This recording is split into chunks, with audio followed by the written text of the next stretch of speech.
کہتے ہیں جب آصف علی زرداری سے کوئی بات منوانی ہو تو بلاول اور بختاور آصفہ بٹو کو آگے کرتے ہیں، اس لیے کہ آصفہ زرداری کی کمزوری اور لاڈلی ہے۔ اسی طرح مریم نواز سے متعلق کہا جاتا ہے کہ اپنے بھائیوں کی نسبت اپنے والد کی زیادہ لاڈلی ہے۔ مریم کی ضد کے آگے میاں صاحب ہار مانتے ہیں۔ آخر ایسی کیا مجبوری تھی کہ آل شریف خاندان اور آل زرداری خاندان نے اپنی لاڈلیوں کو بھی میدان میں اتار لیا؟ وجہ وہی ہے کہ آل بچاؤ، کال بچاؤ اور مال بچاؤ۔ لیکن سوچنا عوام کو چاہیے کہ مسلم لیگ نون اور پیپلز پارٹی جمہوری جماعتیں ہیں یا پھر دو خاندانوں کی آفشور کمپنیاں۔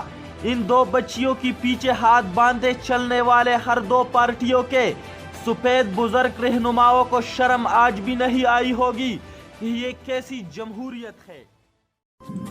اپنے میزبان عدنان پراز کو اجازت دیجیے اور دیکھتے رہیے پاکستان چینل۔